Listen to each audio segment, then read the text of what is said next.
Did you know that Christmas doesn't end on Christmas Day?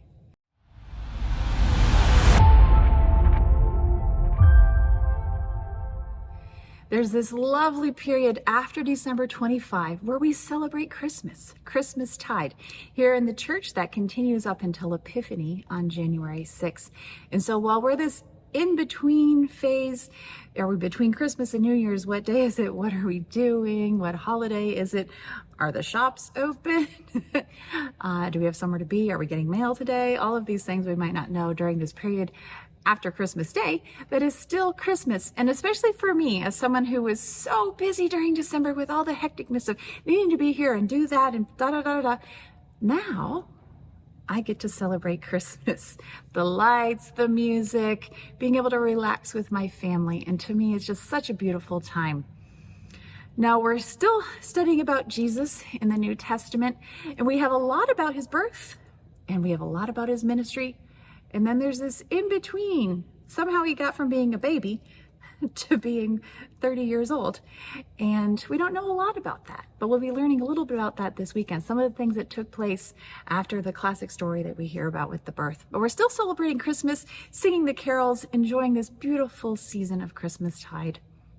And one of the hymns that we love, one of the carols, is called Good Christian Friends Rejoice, and it's very lilting feel to it. And we sang it on Christmas Eve. We're going to sing it again. And it's just a beautiful song that has withstood the test of time. Now, this tune is first published in a codex in 1305. That was a long time ago. That's before Luther. That's before so many of the other things that we talk about in the church. This is a very, very old tune. And it's probably even older than that. That was just the first time they codified it. So it was a folk tune that they took, put some words to it, wrote it down so people would be able to sing it. Now, there was a Moravian missionary in the late 1700s who wrote that in Bethlehem, Pennsylvania, on a Christmas Eve service, there were 13 different languages singing this carol.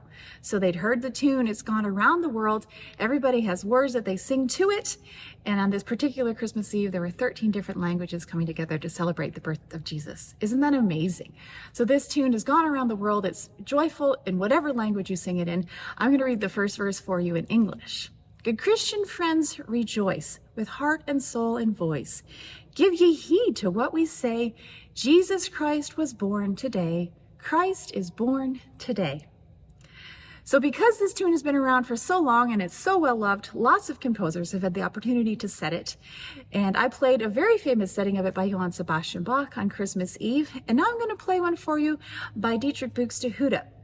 And as I was pulling out this score, this has some sentimental value for me. I don't know if you can see very well here. This is ornamented chorale, and I studied it with my professor in Austria. And so that's his handwriting showing me where I should place some ornaments, giving me a feel for the music as he's teaching me. So some of his fingerings, the way he wrote numbers and things. So just really sweet for me to pull out this piece to play it for you now and remember a little bit about Gustel as we're still celebrating during this season. So I hope that you're having a joyful, rejoicing time. Or if you're not, I hope you still remember the reason why we are. Jesus came for us, even if we're having a good day or a bad. So I hope that gives you something to rejoice about. And Merry Christmas.